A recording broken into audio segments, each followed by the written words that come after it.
Let me get the mic on. Hello, everyone. Welcome to City Hall meeting, City of Hollister. It's a regular meeting of June 16, 2025. We're meeting the meeting at 6:30 exactly, and we are on Zoom now, right? Everything functioning properly on Zoom now. Yes. Audio, video. Had some technical issues. Some of our presents. Okay, so looks like I'm getting thumbs up. So it's all good. Could you do a roll call, please? Vice Mayor Shea. Present. Councilor Risses. Should be on Zoom. Looks like us, Councilor Risses right now. Okay, Councilmember Morales. Councilmember Medina. Here. And Mayor Stevens. Here. Thank you. Okay, so Councilmember Morales, can you listen to the police?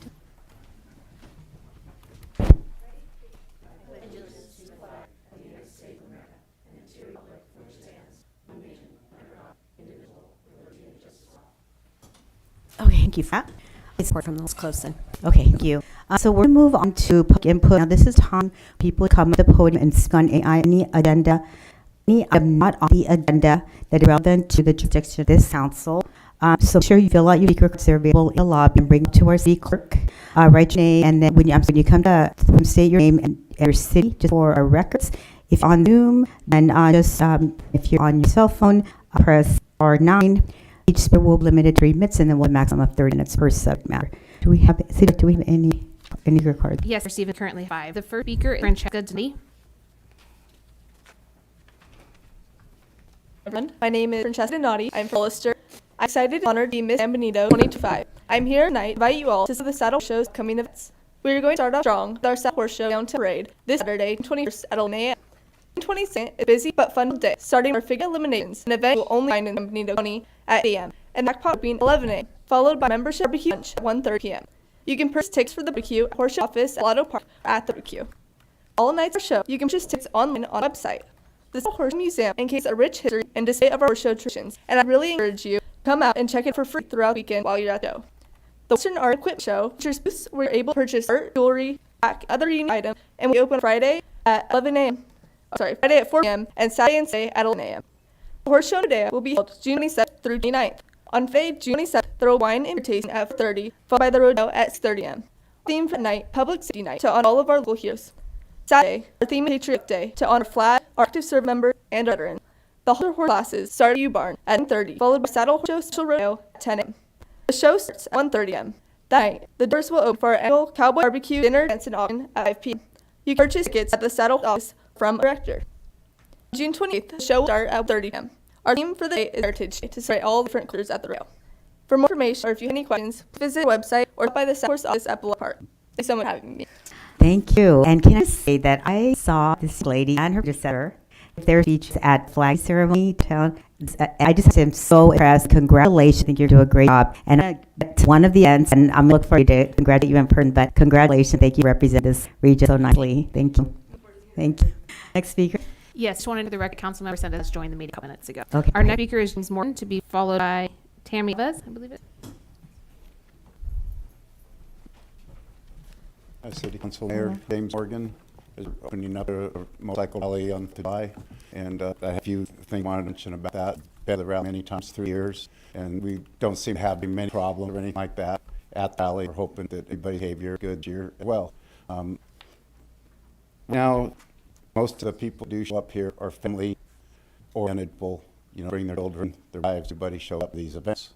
Some of the motorcycles are custom, so they do different things where they might have tow motorcycles in there, and we're hoping that it can get along with the security as well. And we're a little bit concerned with officer behavior, our behavior. I'm very into personal behavior. Manners go a long ways with me, kindness. If you coach people properly as gentlemen, they will probably respond better. So what I would like to see is, there's going to be all types of motorcycles, and we want everybody to have a full experience. I mean, as well, you guys, you come onto the town, you want to come sit and speak with some of the people that are there. Some of the buses, like I said, they're customs. They're being as legal as possible.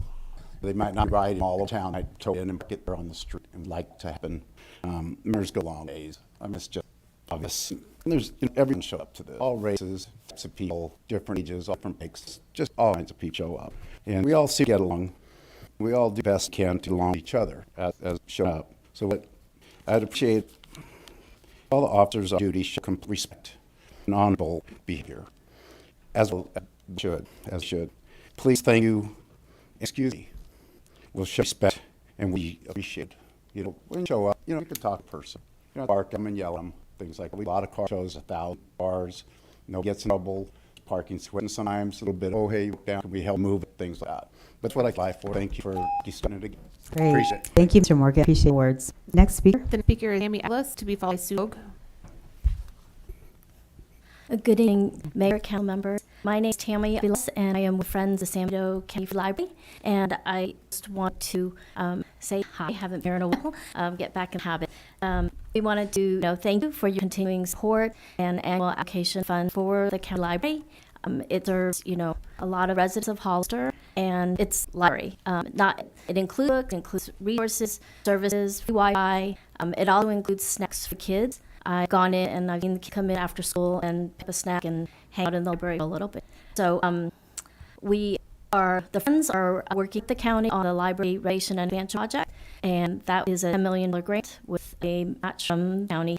And so we wanted to see if we can circle back and meet each of you, give you an update on what's happening at the library, and if it's okay, if I could my business card, the city clerk, to share my contact info with you and the city manager. Thank you. Sure. Thank you, Ms. Next speaker. Next speaker is Sue Hogue, to be followed by Shahan. Hi, City Council. Mayor Susan Logan of the Friends Libraries, our ag team, Tammy and I. We've been having really exciting some reading program. I wanted to make sure the public was aware of it at the library. And this past Monday, we had the Mendos, and that was with Louis Cruz Beltran, and he was fantastic. He had all his instruments, drums, and maracas and things, and told the kids stories about America, Africa, spoke Africanese, and children enjoyed it, as the parents and the volunteers were called up. It happened to be the sucker that had to go play it, but it was out fun. We had a good time. And last Friday they had art with the Hollister Club. Then on the Wednesday, they've got science heroes, and so it's another activity parents sign the kids up for, and they come in. Then on Wednesday the 25th, it's called For Goodness Sake. We're going to have a snake with snakes, and so the kids are really excited about that. And then on Friday, 7/11, that'd be July 11th, we'll have a succulent workshop and how to build a succulent. So it's one of the things the library provides for the community and for our children, and I want to let you know about it and get the word out, tell anyone interested about it. Thank you. Great. Thank you. Thank you for your hard work. Speaker. Good evening, can you hear me? Yes, we can. My name is Shahan. Thank you, Mayor Stevens and City Council members for the opportunity to comment this evening. I want to ask you to please review the email and document sent you this morning regarding the need for zoning change. My family owns the 4.5 acres of empty land. It's on Sandgate between Wood Street and Savannah Road. I explained my email, the opportunity to develop this land for a mixed-use project would have been a beautiful fit for us. And in April of 2023, when the proposed general plan zoning for our property was changed from 20 dwelling units per acre to 30 dwelling units per acre. Appeal to the city had no effect, and this zoning change has been no further interest from any developer. I understand that you are now reviewing various aspects of the general plan before, including zoning. Based on the material sent you this morning, I believe that zoning of 20 dwelling units per acre, 20 dwellings per acre, will allow a great infill project for Hollister. Let's talk. Thanks very much. Thank you, Ms. Han. Any more speakers? All the speakers. Okay. Thank you, all the speakers. We'll continue on. So we go over to any members of the have any questions or comments on the consent agenda. Okay, not seeing any. I'm going to move to public comments. Do you have any public comment on any consent items? Mayor Stevens, we speaker Tammy Abbas.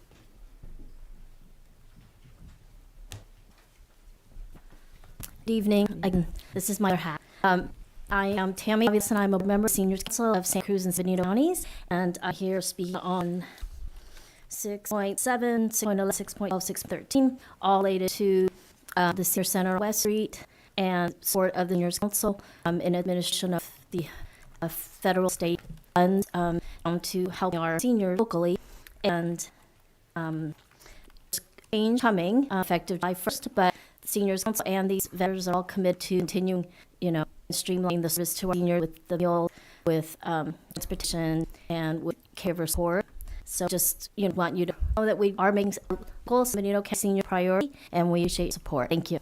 Thank you, Ms. Abbas. Our next speaker is Kemp. other tag team member. She's Welcome. big on partners and shouldn't be surprised. So I just want to thank the council and staff for your continued support for senior program. And one tidbit about the senior council does. We're the area agency on aging, both Santa Cruz and San Benito counties. On that capacity, we get about $3.2 million per year to operate either directly or through contract senior programs in the area. Because Hollister and San Benito County entirely has limited resources to match this fund or to do similar thing, we overfund San Benito County. And to break down the numbers a little bit, 17%, if you look at the two counties as a whole, 17% of the population lives in San Benito County, 83% in Santa Cruz County. Recognizing the challenge, we take extra 50% of funds that are available, allocate them over here. So we have 75% breakdown. And yeah, that's to honor the needs that are here and really the limited resources. So thank you for matching that. Your funds allow us to continue in role of the AAA. We do, by law, are required to local jurisdiction match. So you're helping do that, and the contribution allows us to continue to overfund San Benito County. So much appreciated. And before I go off, I just give a special thanks to Charles Wall of Parks and Rec, of course, City Manager David Maroney. The two of you have been great to work with on this process. It could be easier. I think the last time we met, I worked out kind of, if I could write a script for cooperation, it would have liked meeting with staff. So you're very lucky to have those two individuals, and I feel very lucky to work with all of you and with David and Charles. So thank you for that. In agreement. Thanks so much, sir. Thank you, Mr. Next speaker. Those are all the speakers Okay, item. good. So I'm close on public comment and any items? No. Okay, so now then entertain a motion. The motion to approve consent items. Okay. A sec. And we're just going to go ahead and do a vote. So all in favor? Aye. You Aye. Mayor, Mayor, everything, yeah, everything needs to be via roll call vote. I'm so sorry. Okay, sorry. To the roll call. Thank you. Vice Mayor Shea? Aye. Councilmember Sendes? Yes. Councilmember Ross? Yes. Councilmember Deanne? Yes. And Mayor Stevens? Yes. Motion passes 5-0. Thank you. Thank you.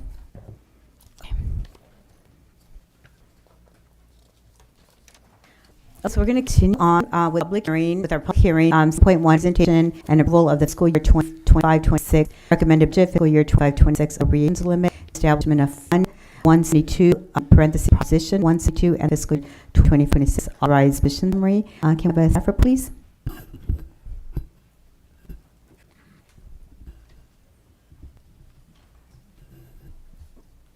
Okay. Thank you, David Marion, City Manager. I have the pleasure of presenting the evening's recommended budget for fiscal year 25-26. And give us a second here.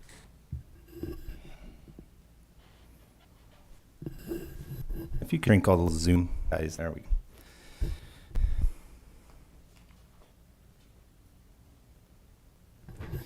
Okay, so before we get started, I'd like to say a few words, and then I'll walk you through the presentation and answer any questions you may have. So with deep appreciation and gratitude that I present to you, the recommended fiscal year 25-26 budget, I'd like to begin by extending my sincere gratitude to each of you, our department heads, our dedicated staff, and the residents of our community. Your collaboration, commitment, and input have been instrumental in shaping a budget that reflects our shared priorities and values. This budget presents significant accomplishment. Balanced general fund budget achieved through care planning, commended one and all for their diligence and transparency brought this process. While this budget meets core financial objectives, it must be emphasized that it will require close and ongoing monitoring. Economic certainty remained, it must remain vigilant and adaptable in our finance stewardship. The revenue outlook shows positive momentum in property tax growth, reflecting a healthy real estate market and our community continued appeal. At the same time, sales tax revenues remain relatively flat, reminding us of the cautious consumer environment and evolving retail landscape. Importantly, this budget strengthens our general fund balance and restricted reserves to 16.8%, prudent and forward-looking step enhances our resilience against unforeseen challenges. It also reflects a thoughtful balance between fiscal responsibility and our commitment to people. No layoffs are included in this budget, and I'm going to just reiterate that from the start. Essential services remain intact. We are not alone in facing difficult times. Like many of our neighboring cities and counties, we continue to grapple with rising costs, uncertain revenues, and evolving service demands. Yet, through shared all unified approach, well positioned to keep these challenges fun. Confidence and dedication of our city staff will continue to move our community in the right direction. Together, we've the groundwork for a sustainable future while preserving the quality of services our residents expect and deserve. With that, staff recommendation this evening, I had up on screen, Mayor read it, part of the intro, so we'll close with this. But essentially, I'm going to present the budget. We'll have the opening of the public hearing, do comments. We'll close the public hearing, and then the resolution that I present to you is a multitude of things. It would approve the appropriation limit, the position summary, the establishment of Fund 172, and approving the fiscal year 25-26 recommended budget.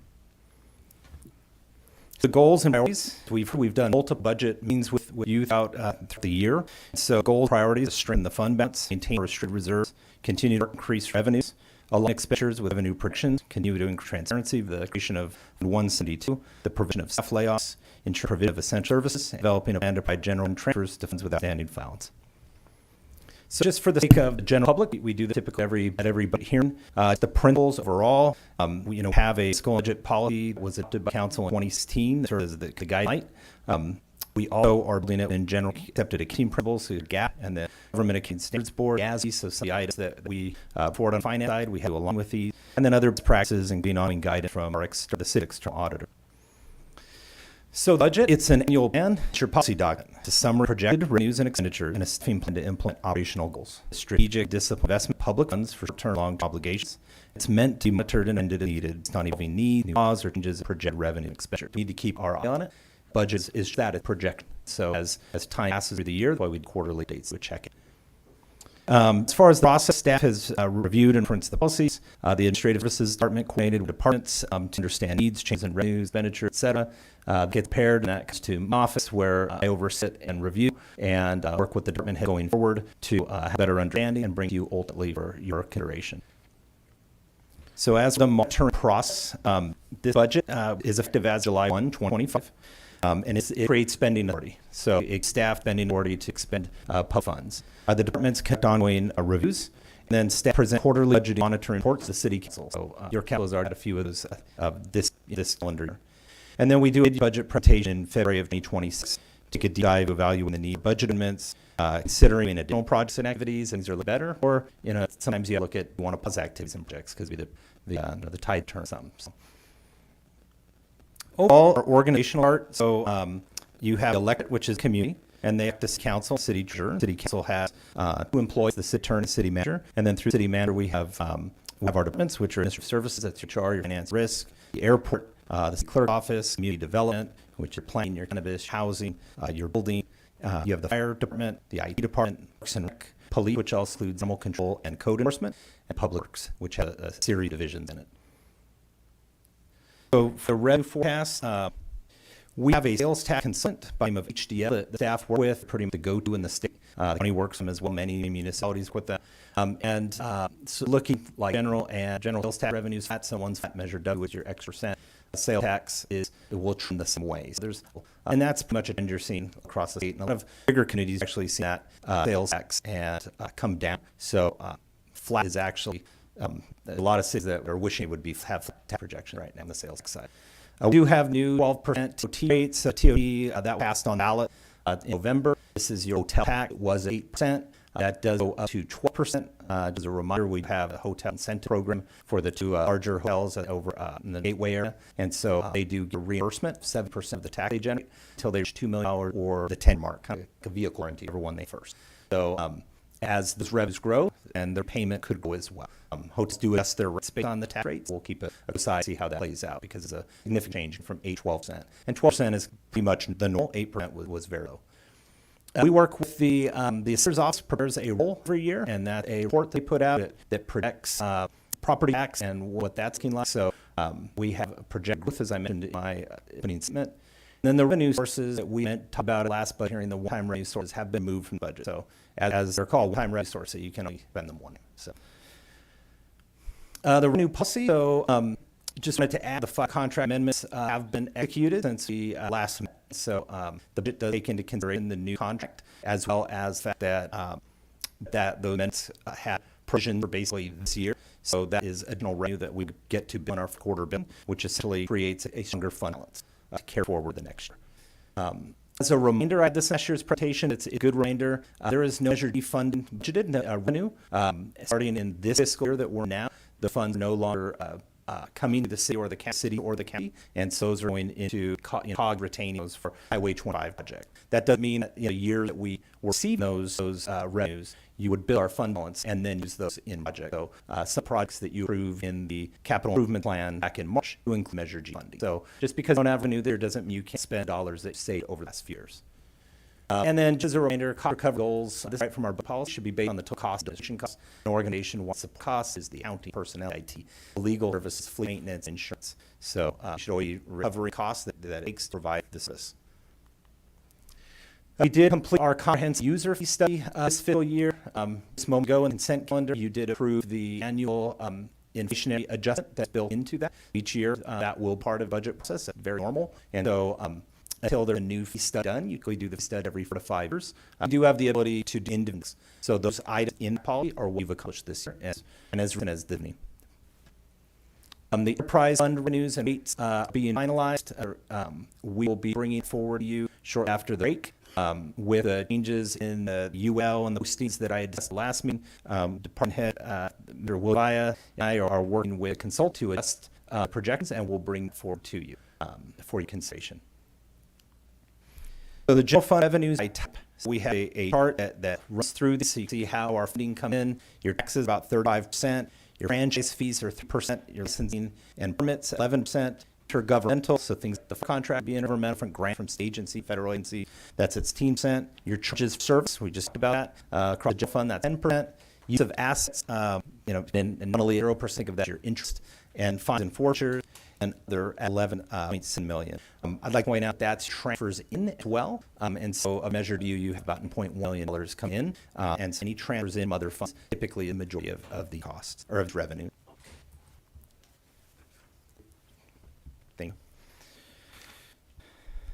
So expenditures by type, personnel at 58%, service supply at 22%, contractual at 12%, again, this is general fund, capital at 1%, so many of the capital projects that we're in this year are paid for either with grants or the Measure E funds or impact fees. We're being very mindful of the limitations of general fund this year. And then other, where you see that's a big jump. That's because we have budget there, the pension debt. We spoke about it a few meetings ago. And so that's actually listed because of debt. You see some units listed as personnel. We felt it was listed as this is what is debt. There was, just in the budgeting methodology, we did separate two items, the retirement cost for existing employees. Out from that, years past, there was some of that cost built into the retirement rate. So when you do that, it does the easy to follow method and separates it. So two line items rather than all lumped in one. So you see the cost of your current personnel and the cost of the pen debt that we have done. And think about, we met it the last time, debt is debt. If I start with the pen debt, start with at least payments, start with those payments. Then another item we do expenditures by function. So we get a common question we get a lot is public safety. So that is at 58% with the gen fund. You'll see administration 19%. One of the things that we're currently working on, what is a cost allocation plan? It's actually a requirement of audit we're working. And what that does comes with a rate that you then essentially bill to the parts for the administrative time. So think about it as, I think these are fees. I think about it. Your HR, your payroll, your IT costs, your basic overhead, the cost of your computer systems that serve all the departments. So as we finish that, bring that to you for approval, we would use that methodology next year's budget, and what would see you would set administration percent down because those costs get pulled out to other functions, and so you see those percentages rise. Because right now, as you see these functions, there's no cost for HR, there's no cost for personnel. Any of these departments use service quite a bit. And this is lumped parts by fund. Expenditures by department. So just from the upper left, with the fire department, this general fund, 28%. Administration, this is parts, so this, administration, multiple departments, again, your finance, HR, risk, or city council, your city treasurer, city IT, all the different city manager's office.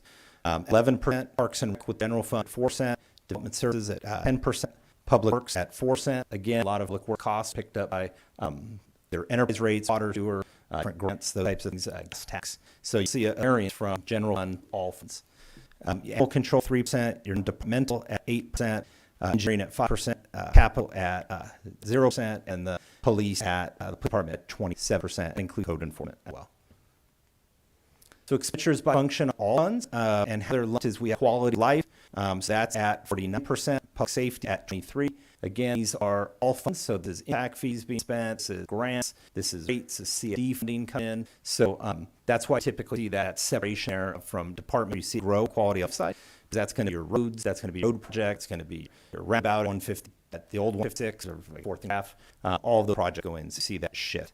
Again, administration numbers that 22%. A is about the cost plan, and E does include the staffing at our office street for water and sewer, that where you do your paperwork to start your service, to stop your service, your bills, all those.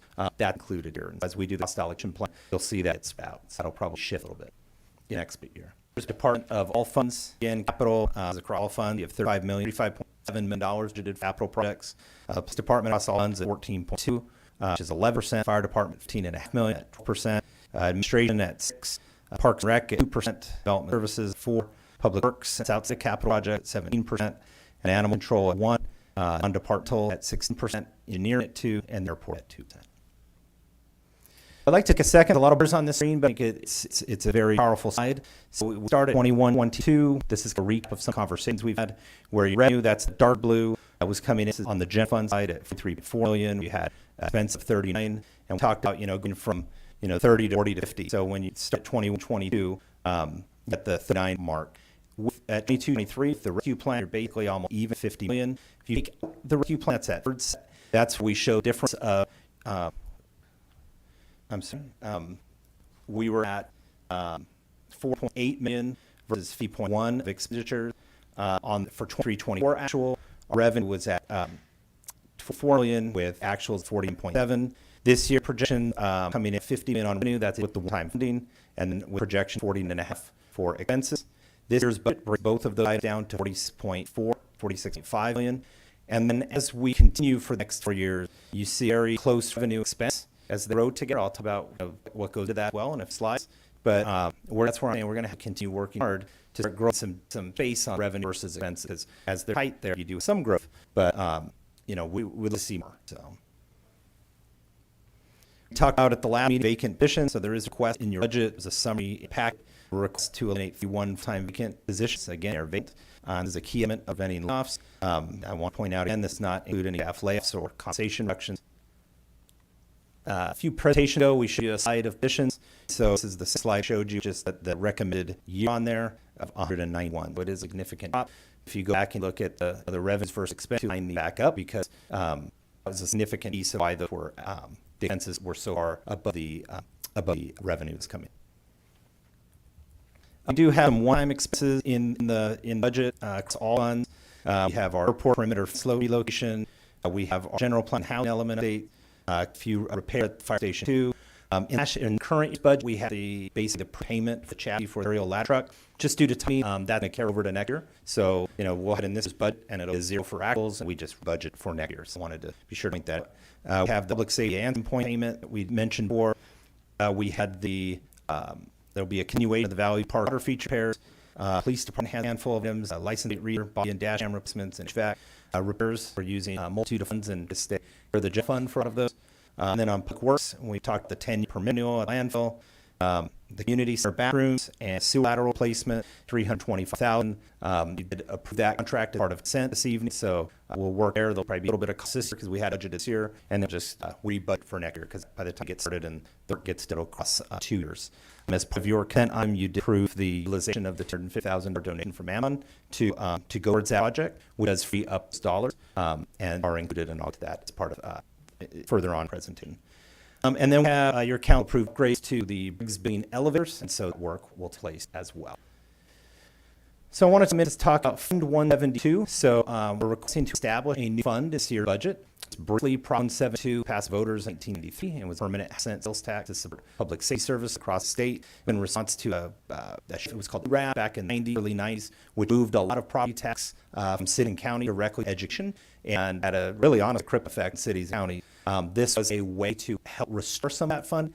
It helped restore a lot more for counties than it did cities throughout the state. And so these funds are allocated to help finance send services. In a situation, it would fire and police and other departments, even lifeguard if you're, if you're on a coastal to your account. It helps offset costs of personnel and provide timely and effective public safety service. You can get from one person. In our case, we typically receive about $250,000 to $275,000. So that pot comes in, we see about 5% of the pot that comes in for San Benito County. The kid gets about 95% of the pot, we get 5%, and someone gets a fraction. Historically, we've included these as a line in budget called public safety sales. Public safety sales, but our reports say public safety sales. It's treated like general $1. What we're recommending and is to establish pick 172, just as that fund was available. It made it easy to remember. Increase transparency as how these funds are expended annually. So what we have right now in there, we have budgeted about $202,000, I believe, and we have a cost of partial cost of a police officer and a firefighter. So essentially, that's what you're going to see each year. This grows a little bit with our sales tax, but it's not a direct growth you can align to sales tax and our W. So it is we work with our sales tax consultant, and they do provide projections as well as. And then I'll talk for a moment about a fund repayment plan. So the city established various social revenue, capital projects, debt service, and enterprise funds to account revenue restricted, certain equities. And we've identified in previous budget presentation alternative balances for multiple years. It's crucial to understand the cause of these and take appropriate actions. A prolonged negative fund balance can indicate financial difficulty and may necessitate completing inter-fund transfer of fund balance, typically from the city's general fund. These transfers are made with intent for repayment, shall constitute a loan between those involved funds. So we're working the summer to bring you a full repayment plan. For this year, one of the items that was one funds, skip next slide, was our FEMA COVID-19 fund. I'm working with state through LOS, who managed the FEMA project, bring in about $219,000 into that fund. And so that'll offset basically the first year of funds toward this. As I had mentioned earlier, presentations ago, I was aiming to start making payment in this current year based on receiving the revenue. I'm treating that as basically your first year payment. Help give us a little bit of breathing room as we move forward. The local transportation fund, working with that, we were able to work with the state and semester $1. That's got a balance of shy of $100,000 for random engineering costs from multiple years ago. That will have to be general for $1. We have 4th of July rally fund. We the last route, it's at with a negative balance of the past few years. And so we'll be working to restore that as well as we hook the rally revenues and or expenses go into there, along with sponsorships, revenue from vendors, from sales, from working, from business licenses, those types of things. I did mention that we have the Amazon funds for the community center as part of your budget. That did free up funds that we previously allocated this budget year and going to have carry forward. With that, free up a one-time fee from Amazon on the community side. Your budget does contemplate a transfer in of $250,000 general fund to one funding in. As far as the Airport Enterprise Fund, been working with our airport director on the cash balance there. The airport is one that you have on your fund balance summary that will show a large number. To get simple, the large number also considers assets, valuation of property. And so when you to a cash perspective, we've been working to shore that up. They are in a balance, but this year where their revenues are coming faster than their expenditures. And that includes working with the airport to do a general fund transfer back to us, to the general fund, of $200,000 and for this year. And that's to offset equipment purchases that were made using general fund. And so typically the airport would within its own fund. And so our airport director have been working together to put some to help set and to start paying the general fund back for the submitted relief, as well as the great work he's doing to bring revenues up and looking at his rental study. It doesn't mean they're just say charge rent; they actually charge us. And so he's been doing a great job of looking at ways to increase revenue and to get grants to come in. To, ultimately you build more hangars. At the end of the day, you will need to add more infrastructure to get to higher revenues in their max. So in summary, the general fund revenue equal expenditures for this year, the projected general fund year balance, fund balance and restricted reserves at roughly 7.8%, which is 16.8% of your expenditures. Our goal in our policy, 20%. The GFOA, that's the board that awards us the bit rewards. Their best practice is 2 months, which is 16.7%. So essentially, it's you always want to be at least a minimum of months of general fund expenditure. To me, it's still, I think it could go 2 months, goes very fast. But that's where budget is if all the projections work out the way they're placed in the budget. And again, budget is your projections. Addresses multiple one-time expenses, no staff layoffs or compensation reductions within the budget, realigns the expenditures and budgeted positions with revenues. It must ensure fund balance restoration in future years. The CIP projects you approved in March of 2025, always bring CIPs in the third quarter for you guys to consider, and then we build that into budget. If we're in a position where the budget gets too tight, we bring that back, say, well, we funded 80%, or we may have to take one off. But as you can see, most of our projects were done with either grant money or dedicated revenue source. It does address the unfunded accrual liability concerns. Have been working with CalPERS on that to look at some hardship programs. We'll wait here back. We have a process, not anything that they've overnight. And so, but they have been extremely gracious and very, very responsive to us. So part of this, if approved, I'll work with them and invite them this budget come back. It doesn't mean they're going to take any of the away. It would be probably something we lower that and put it on back end. Typically when that happens, you end up accruing more interest in the long run. So anything that would bring forward would be something I'll bring back to you for consideration. But can't factor in something I don't will have not. Working finals, the enterprise studies, increased transparency of the creation of Fund 72, and increase multiple efficiency measures across all departments. The department did a great job working together, as well as looking within their budgets to find creative solutions to address the budget challenge. Our department heads are in the audience this evening. If there are any questions of them, and of course, I'm available for questions. And closing, we have the recommendation that is included in your staff report this evening. So happy to answer any questions that you have, and if we can open public hearing. Thank you for that great report. I greatly appreciate it. Let me check members of council questions. Not seeing any. Okay, let's open public hearing. So we'll open public hearing. Do we have speakers item? We have no speakers for the item. Oh, I'm sorry. Did you have a question? No, Mayor. Okay, thank you. Speaker aside. Okay, I'm going to close the public hearing and back to the council and again for the discussion, deliberation. Councilmember Morales, go ahead. First, no, I want, obviously, and I just want to acknowledge that it must have taken a lot of energy to put together. Did read, thank you, and it was very nicely together, and it made sense. So I'm going to also thank staff for putting that together, and it made sense. So I'm going to also thank staff for putting that together. I'm sure probably a week to do that. So thank you for prioritizing not only our community and the services, but also prioritizing our staff and not having any layoffs or reductions in terms of their pay or benefits. That was kind of one of my goals in terms of looking at budget to make sure that we were taking care of the people that care of our community. I also really appreciate that the city is advocating on step 2 to create transparency. You know that our community gets very confused about measure would happen or money that gets allocated for public safety is a cost to the city, and looking to see what that money is, how that money is spent, even if it's $1, just really creates some trust that we really need to ensure that that community has government. I just just want to make sure it's very clear that we the bike rally is going to cost money, and not probably going to be 100% through sponsorships. However, money that is freed up, general funds, is coming from another bucket. That bucket is taken care of. So I know that our community had a lot of confusion about the rally is going to be 100% sponsorship. It's not, but we are not taking services away as a result of that. Well, that doesn't make sense in my. It makes sense. So, to just summarize, I just want to thank you. I must have been a lot of time and energy to put everything together, and really appreciate prioritizing again our community and our shop. So thank you. And transparent. Thank you, Councilmember Morales. Other comments? Vice Mayor, did you comment? Go ahead. I do. I might want to consider not allowing Councilmember Morales to speak first because she takes a lot of really good points. Mirror a lot of what Councilmember Morales has said. Great job, city staff. Excellent work. So proud of what we've been able to do. No layoffs, furloughs, reduction in services, more transparency. It's really exciting. A lot of work, and putting together this binder definitely is a lot of work. I went through it as well, and very proud of what we were able to do there. I realize that reducing, these vacant positions and eliminating them does, somebody's got to continue to do that work. Anytime with a directive, you'd be thinking about that. Somebody's got to do this work, and we'll make sure I am mindful of that. But very proud of every single person that puts together. I'm really excited. There's been an adventure, and not one that we really want to keep going through. But if we stay on top of it, we can work together to ensure that we stay out of the red and you're in the black. So I'm really happy that we're going to keep discretionary funds kind of away, save $250,000 there, sell some property, and again, great work, staff. So proud. Appreciate it. Thank you. Thank you, Vice Mayor. Other comments? Councilmember Diaz, go ahead. Thank you, Mayor. So I echo the same sentence as my colleague here, and again, I would like to extend greatest gratitude to this manager.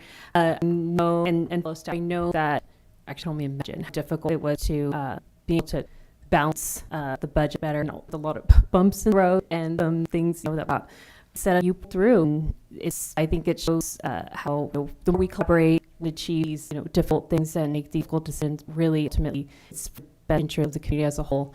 But yeah, I just want to thank everybody for hanging on. So thank you. Thank you, Councilmember Miranda. Councilmember Restes.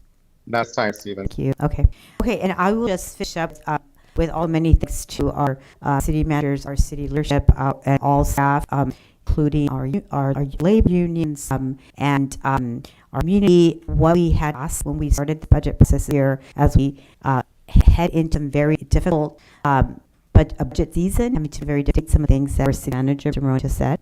It'll be very important that we stay very vigilant, that we stay very disciplined as we move forward, because we need to stay on top of this budget so that we continue in the black. If we feel like we're slipping in an area, we can always come back, make some adjustments. If things look better than we thought, we can some changes that way as well. But it's just very critical that in this very difficult budget that we stay very vigilant, very disciplined, very focused. I also just want to raise the sentiment around looking for ways to grow on the revenue side.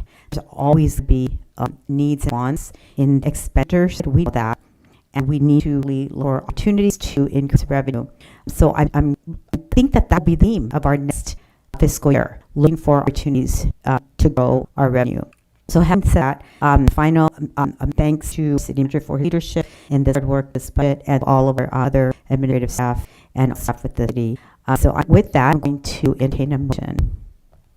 I just have one more comment. Go ahead. Oh, Councilmember Morales, go ahead. I do want to keep in mind that there are two groups. So our public safety, which is higher than 2% vacancy, and our managers as well, just to make sure that as we move forward, I think Mayor said it really well. As we're looking in terms of ask for the city, that we keep in mind when just ask that there has to be people to do the work. And so those are groups that we would like for next year to see we can bring them that we don't have that low vacancy rate. Once you have vacancy rate of over 20%, it does become extremely difficult for them to do work, especially as our community grows. So that would be the thing that as council is just to be mindful of, which I thought was really well said. Thank you for reminding me of that, Rudy. Okay, great. Thank you for that. No comment. Okay, so now I'll entertain a motion regarding this resolution. I move to approve. Second. Get a roll call, please. Vice Boucher? Councilmember Morales? Yes. Councilmember Deanne? Yes. And Mayor Stevens? Yes. Motion passed 5-0. Thank you. I agree. Thank you all very much. So let's move on to our next item. So going to resolution authorizing the school year 2025-26 community facilities Direct Number 2 annual levy. We get a staff report. Yeah, I'm going to hug before William gives updates. The next three items are very, very similar, and so maybe, William, you can talk about how they work and then not have to have a staff report on all three of them. Oh, okay, if that so- works for you.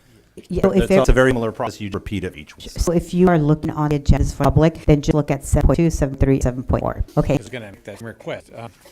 So these items are the annual levy for community facilities districts, number 2, number 4, and number 6, number 5, I'm sorry, 2, 4, 5. This is the annual levy for those districts, and when in those in district number 2 and number 5, it's for public safety, fire, and then police, and district number 4 is for landscape maintenance, sidewalk repairs, street lights, street paving or maintenance types of things, the signs in districts. Generally, we have new developments coming. We have them agreed to be included in the community facilities district because you get a certain amount of votes. And if one landowner that owns the whole thing, they agree, then it's one signature, and then they include all those parts as it's set up. Basically, that's how they work. I don't know if you have any questions on these three items. It's just annually that have actually been on consent agenda. I was told this is the first year they didn't hear this over from pending, so it's the first we're doing. So I'm a little rusty. Okay. The approval is allow us to do the annual levy, so you'll decide every year. Yeah. Okay. All three. Thank you. Okay, so any questions from council? Any of the three agenda items? Okay. Okay. Not seeing any. You have any?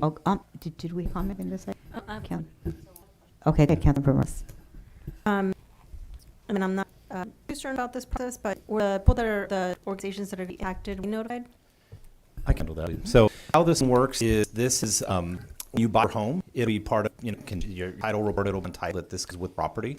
So that's all part of the annual adjustment. And so basically, when you buy your home, it's one of the disclosures, and so it shows a property tax line item, which is basically in a segment. And so as your property value, we talk about the assessor's role, as property tax increase, then this piece increases accordingly. And so in the 62, we no longer annex properties into it, that now into CFD4. So anytime you have any new residential, commercial, or residential, they're annexed into CFD4 and 5. And William said a condition of development. And then for commercial, the way we do it currently is they are only annexed into CFD4. From a revenue discussion, I think that's something the council will consider in the future. The thought behind was economic development activity to not annex commercial or industrial properties into CFD5, which is public safety. However, there's nothing to stop commercial or industrial needing the service of the police department and certainly fire department. So that's the way the current process works. There's no notification that goes out because this is just an automatic process. So you're not approving an increase, you're just approving the levy, and then it's a percentage of property value. And then you will need to take each item separately, vote on all separately, and public comment them separately. But the presentation, I thought, would bundle give you a little bit. Okay, thank you. Let's go ahead then. Let's see any other questions. Any district number 2 and levy. Any speakers? Just for the record, this is the opening of the public hearing. All items have public hearings. Okay, so do I open the public hearing and then ask? Okay, sorry about that. Okay, so let's go ahead and open the public hearing. And do I have to read each item and open and close the public hearing for each item? You do, Okay, yes. okay, just thank you for that. It's one that we get processing right. Okay, so open public hearing for item number 1, and then I will look for any speakers. Speak of this item. Okay, so I close the hearing on 7.2. And then any other deliberation or question? No, okay, I will enter the motion. So move. I second. Roll call vote. Mayor Boucher. Aye. Councilmember Resendez. I had it off, so I think our only 4 of us now. Councilmember Morales. Yes. Councilmember Dia. Yes. And Mayor Stevens. Yes. Motion passes 4-0. Yeah, Councilman Resendez did confirm with me the log. Okay, great, thank you. Okay, so thank you for that. So that has to go on to 7.3, resolution authorizing community facilities, district number 4 and levy. And I will ask for questions on the item. No questions. I will open the public hearing. Do any speaker cards on that item? No speakers, Mayor. Okay. So close looking on that one, and I will entertain a motion. Motion to approve. I second. Roll call vote. Vice Mayor Shea. Aye. Councilmember Morales. Yes. Councilmember Miranda. Yes. Mayor. Yes. Motion passes 4-0. Okay, thank you. So we'll move on to 7.3, resolution authorizing the fiscal year 25-26 Community Facilities District Number 5 annual levy. And any questions from my health members? None. Okay.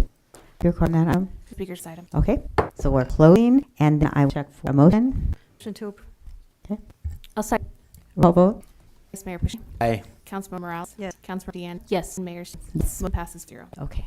Thank you. Thank you for that. So let's move on to item 7.5 on the historical of the Area Advisory Commission and formally just on the Hollister Disaster Council, maybe with the ACE report, please. Yes, Mayor, City Council, City Clerk General Woodward. So this is a item that came back following the action at May 19th, 2025 meeting where we discussed the various cities or commissions and boards at the city. So this is the formal act through resolutions in one ordinance, be able to change the schedule for the various commission and also to disband the historic recess commission as well as the disaster council. So it's just a follow up on your action. Okay. Thank you for that. Do you have any questions on council? No questions. Okay. So we will, that's public as well. Okay, so we will open the public hearing. Any speakers? No speaker this time. Okay. Close the public hearing. And any other deliberation or discussion from council? Okay. Not hear any. I will. You can all the items, so you can make a motion to enter into the ordinance and then make a motion to and adopt resolution amending the Port Advisory Commission bylaws and reading resolution 20-44, and I'll be kind. Okay. So I will go ahead and so move this what our It could city be attorney said. yes, as So stated. I'll do the motion and then I'll just first get. I'll second. Yep. Wait, who is the mover though? I got seconds now. Morales. Morales. And then roll call, please. Okay. Vice Mayor Shea. Aye. Councilmember Morales. Yes. Councilmember Deanne. Yes. And Mayor Stevens. Yes. Motion passes 4-0. Okay. And for the record, the mayor made the motion. Oh, as we didn't. Sorry, I made the motion. And Okay. Councilmember So Morales I was- second. Okay, thank you. Okay. So move on to council business. 8.1, a resolution declaring 190 Maple Street as service property. May we support, please? Yes, thank you. David Rione, City Manager, and I'll be presenting on 190 Maple surplus property action. So as part of budget, we did get direction to put the property for sale. I believe stated that it did consider any revenue in that. Still got to go through the process. But what in California is the Surplus Land Act, which places requirements on public entities prior to disposing of real property, and that could sell or a lease term longer than 15 years of surplus land. Under the act, we have to take formal action, a regular public meeting declaring land to be surplus, and send a note of availability to specific agency and housing sponsors that have notified the Department of Housing and Community Development, that's ACD, of their interest and allow 60 days for a response. Under that, disposition of surplus land is subject to review and approval by HCD. And so think about it as HCD, that's another law that they've in place that basically say, hey, if a government agency is looking to get a property, you need to notify, it could be affordable housing developers, those type of folks have registered the seat. So with approval, what we'll do is there's a process, we'll sit in, send a notification out, do an email list. The last time I did it, there was like 900 different emails you send to, and then you gauge interest. We'll see where that goes. I would be surprised if we had someone that wanted to buy that for a full house because they'd have to demolish that property. So that'd be very expensive. Dirt they would have to get to dirt would be very expensive. Because for the owner, we are required to do the process and recommend that you would resolution declare property as surplus and authorize us to notify HC and any entities as required of the act. With that, I'm happy to take questions you have. Thank you for the report. Any questions from the council? Questions? Okay, I've seen any questions. So it's the public comment. Any cards outside? No speakers for the item. Okay, so back, opposed public comment. Any other deliberation or discussion from council members? Not seeing any, and I will with exploring this property. Anything more specific than that? You need a motion to approve the resolution declaring it surplus property. Okay, okay. We'll enter a motion. Yeah, Motion. I'll have to provide that to state the actual resolution. Okay, okay. Go ahead, Councilmember Morales. Motion to approve the motion. I'll get a second. I second. Roll vote. Vice Mayor Shea. Aye. Councilmember Morales. Councilmember Miranda. Yes. Mayor Stevens. Yes. Motion passes 0. Thank you. Okay, let's on to 9.1, committee assignment. So any council members, if you have a report on any activities on ad hoc, staff committees, or these their reports. So we begin with Councilor Deanne and the council member Morales. We had a great risk management meeting. It was great. The committee is looking at how we can assess the impact of the various events that we hold, what the outcome or desired outcome and cost associated with the event. So I just want to extend thanks to the outcome or desired outcome and cost associated with the event. So I just want to extend thanks to staff for putting together and compiling reports for meaningful decision making and greater impact to our community. Great. Thank you, Councilmember Morales. Vice, anything for it? We also on the AMPAC June 11, 2025 meeting. So kind of quick meeting, just information reports in the Executive and Finance Committee. We did approve the budget, oral communications from the board, Monterey Bay National Marine Sanctuary, just an information report, Executive Director's report, basically a lot of information and is available on request. Not much more information than that. Great. Thank you, Mayor. Okay, so I will just make a quick report. We had a very quick staff meeting at this week, and a lot of housekeeping for the contract for the executive director was for discussion, as well as plan for agenda items for next this year. So it's a pretty low meeting. Nothing much more to report. We had an independent rally meeting in which Councilmember Rand and I were able to meet with our city leadership, with our security contractor, with promoter, and the meeting led by our city manager.